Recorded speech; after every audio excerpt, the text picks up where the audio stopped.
653. I repeat 08055818653. And if you're sending from out of Nigeria, we encourage you right now, people of God, to add the code +234 8055818653. You know, I've literally seen people lose their miracles because they didn't share their testimony. But I would always say it's not about the loss, it's about gratitude to God. I know you are now, you're saying, Pastor Jerry, I really want to hear this testimony. I also want to hear them. And if you're ready, people of God, I am ready right now. Take a look at what Jesus did for people like you and I.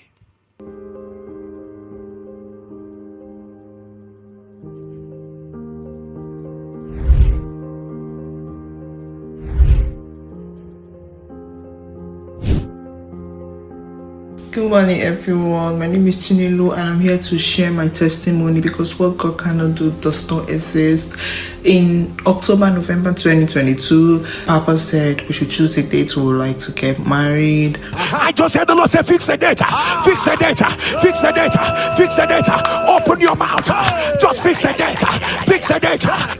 And I believed, I've been on that altar scabashing, praying, hey, Chukuna Biko,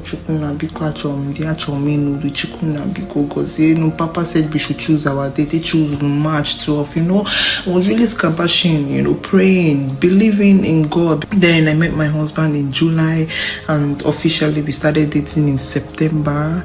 And October, he proposed to me, and then he asked me, what day will I like us, to make it official, to get married. And then I chose that same date I've always wanted.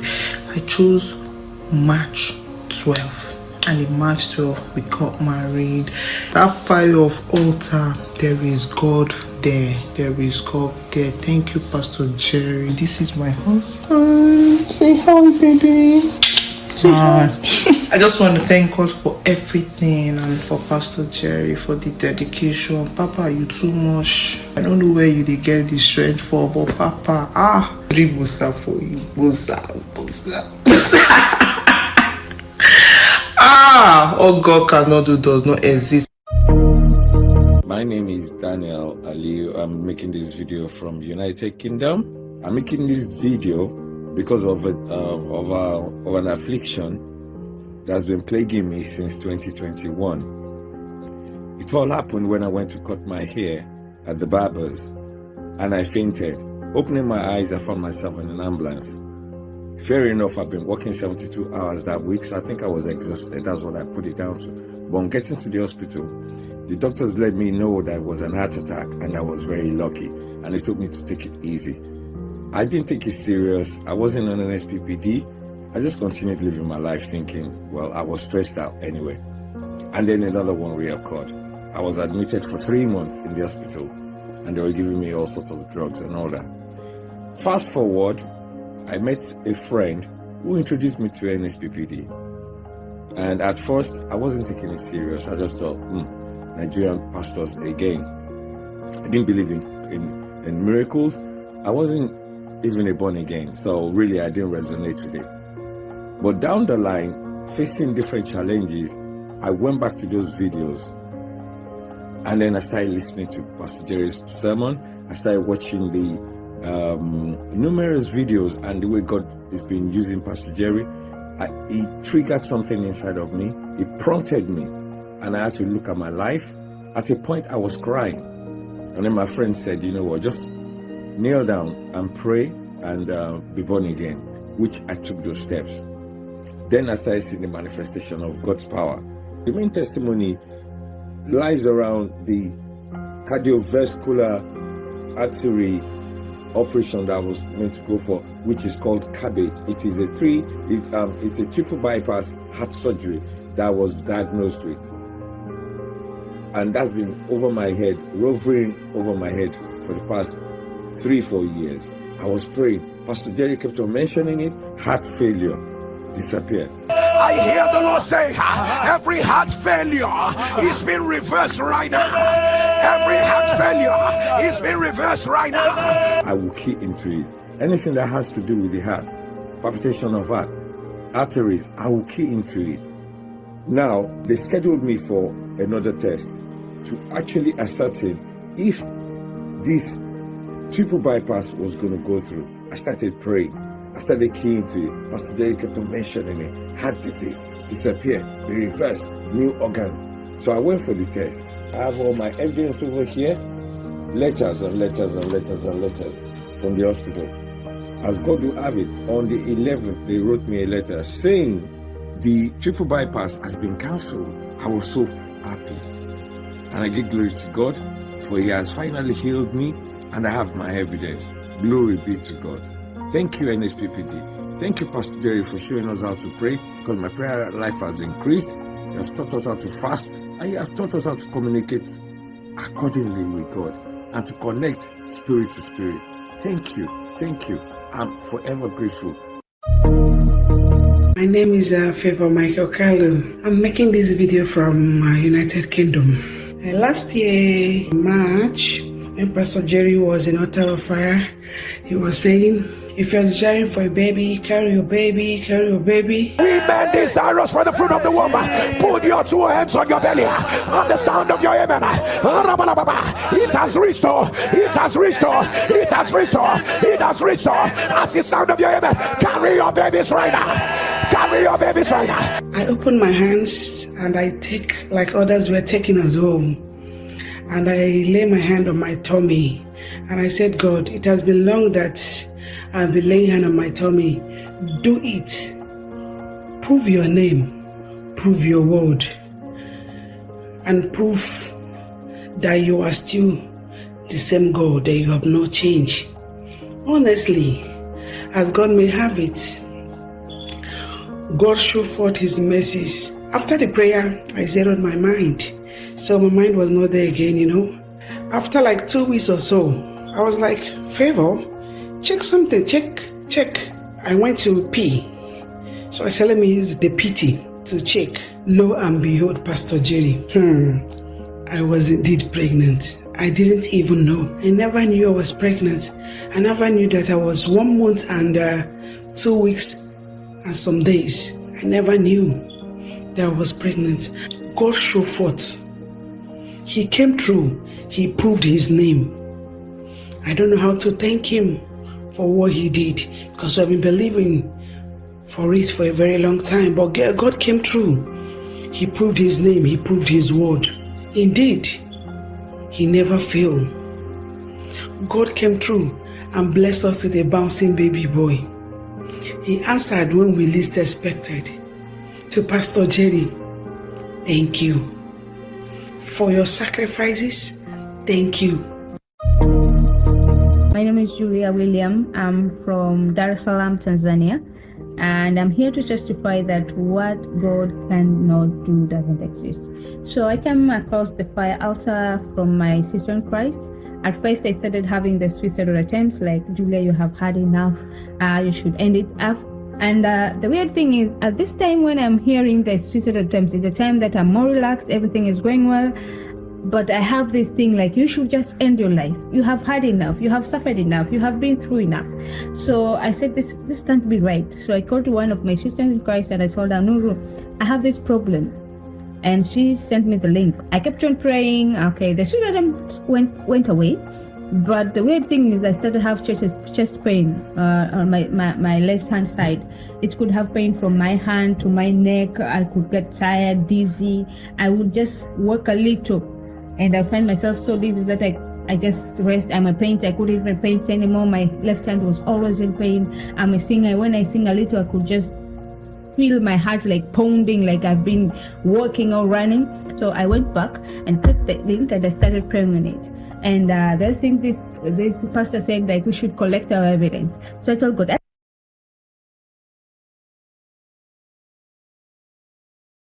I needed to make a way. I don't have an insurance. I don't have money right now to go to the hospital, but you make a way. And I came across this friend who found me on Instagram. And I came to find out that she's a nurse in this particular clinic. She connected me with someone else. I got an insurance. I tested everything, and this is where it gets interesting. They told me that I had Takayusa arthritis and left jugular vein thrombosis. This is where my left jugular vein was blocked, and thus blood couldn't pass. And they said that I could just get stroke anytime, I could die anytime, I could just drop dead even while I'm walking. And they referred me to another cardiac Cardiac Institute, the more advanced one. But I told God, I don't want to go there. I don't have the money to go there. But if I have to go there, it's to take my testimony. So make the way. When the pastor said that no earth will take me, put your hand, lay your hand on the ground, lay your hand on the ground. I want you to turn the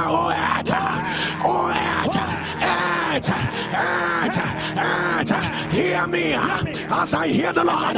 You will not receive my body or the bodies of my loved one. I was always touching the ground. I said, hear me, Ed. You won't take me when I'm still young. I have a lot to do in 2024. So you won't take my bones, you want to receive my body. Whatsoever the devil is saying is a lie. So this day I was just painting in my room, doing my work, and the sister called again, like, Julia, have you went to the hospital? I said, not yet. He said, the doctor asked me today to tell you that you should go, and you should even stop singing, because that what you have is deadly. Anything can trigger it, and singing is you using power, so you should stop singing. And I said, hey, the devil, you're a liar. I left everything. I went inside my room and I started praising. I said, God, I will praise you. If the neck is gonna break, I don't care. If that vein is gonna burst, I don't care, but I will praise you, and I want to stop praising you. And I went to see the Cardiac Institute. I went to test. The results come back. I was still in pain. I'm sitting right there waiting to go and receive back my report. My whole left side was paining, but I said, God, I don't care what I'm feeling right now. Satan, hear this. I'm going to take my testimony. I went there. The testimony came back normal. The results were normal, and the doctor said, unless you want to waste your money, you should go home. You don't have jugular vein thrombosis. So the first person I called was this sister. I told you, if I'm going to the hospital to take my testimony, and my testimony is here. So I'm going to share it with you so that you can share it with the doctor. Let him know, and then let everybody know what God cannot do doesn't exist. The pain went away. I'm fine. I'm good. And I'm here to testify that what God cannot do doesn't exist. He did it again. Oh, thank you. My name is Mrs. Ijoma Emagi from Atlanta, USA. I want to testify of the goodness of God for reversing breast cancer diagnosis. Sometime around December, I found a lump on my left breast. I was scheduled for a mammogram and ultrasound, after which they told me that I had a 9-centimeter tumor in my breast. They went ahead, scheduled me for MRI. After the MRI, this is my MRI result that shows inflammatory breast cancer. After that, I was so nervous. They told me they needed to schedule me for biopsy. So I was nervous. I have 4 children. I didn't know what to do. They were talking about chemotherapy. I didn't know how I was gonna do with my kids, and So I called my auntie, who is also a medical doctor. She introduced me to the altar. She introduced me to Pastor Jerry Eze, and I joined the altar. And the whole time that I was in the hospital running tests, everything they were doing, I was constantly praying. I was on the altar, and then I heard Papa saying breast cancer diagnosis reversed. I don't know who you are. Anyone with any breast cancer, the mercy of God is locating you. Let every breast cancer, let it be reversed. And I claimed it immediately. I said, this is me, this is me. And I kept praying. 2 weeks later, I was scheduled for a biopsy. This is my biopsy result. It says no malignancy identified. I just want to thank God for his goodness, and thank you, Papa. I've been following your altar ever since then, and I'm never leaving this altar, because this is where miracle is happening. This is Amarachi from Enugu. I am here to return all the glory to the Most High. My journey started last year, February, when I noticed a lump on my breast. I went to the hospital. They did a scan and found out that the lump was very big. They requested for biopsy. After 1 week, I went back and loosed the stitches, and the doctor broke the news for me and said the lump was cancerous. That is how my journey started. I came back after the stitches was loosed. That night of that day, my breast busted, it opened. I was bleeding from that night till morning. When I called the doctor, he told me I should go to the hospital he referred me to. I should take the letter he gave me, that he cannot stitch the breast. When I went to the hospital that he referred me to, I went to the oncology. The doctor there saw me. I gave him the test and he saw the breast and told me he too cannot stitch it. I should look for someone to be dressing it for me, a nurse around. And I should be aware that the breast will not close since it was now cancerous. I was just believing God for a miracle. The first day I followed the prayer, after the prayer, I listened to the testimony. The testimony was so scary. I wasn't like, is this possible? Can someone just pray and it happens? And can a pastor be online and be praying and people that he did not touch or lay hands on be receiving their miracles? I was like, maybe they arranged these people. Maybe they paid them to be giving this kind of testimony. I have never witnessed this kind of testimony. One day, one spirit just ministered to me. The spirit was like, if truly they are arranging these people, will they be visiting one country to another just to pay people to come and be giving fake testimony? I should check it now. That is not possible. After the spirit finished ministering to me, I became serious. I was following NSPPD. I don't go a day without following it, and I listen to the testimony and key into every testimony being given in NSPPD. I asked the doctor, what next? He said the next option is to cut the breast. I said, is that the next? He said that is the only thing I can do. I told him she should tell me the test I can run to check if the cancer is still there. He said whether I run a test or not, that the cancer is there. And if I don't cut the breast now, that I should expect more chemo and cancer in near future. I came back, was willing to go to cut the breast. So as I was following NSPPD, one faithful, I just called the doctor. I'm like, please tell me the test. He said, am I now ready to cut the breast? I said, God is going to heal me. He said, okay, but I should not come back and cry to him. I said, I won't. I called the call and told myself I'm not going to die, is not begging. Anything that wants to happen, let it happen. The testimony here keep on building my faith. And I told myself in December last year that January I'll go for test and check whether the cancer is still there. January, during the fasting, the first day of the fasting being on Monday, between 5 to 10 minutes, Daddy mentioned, he said every breast cancer is being reversed. Anyone with any breast cancer, the mercy of God is locating you. Let every breast cancer, let it be reversed. Though I've been claiming amen to every prayer, but that word that came, I know it was for me. I claimed it.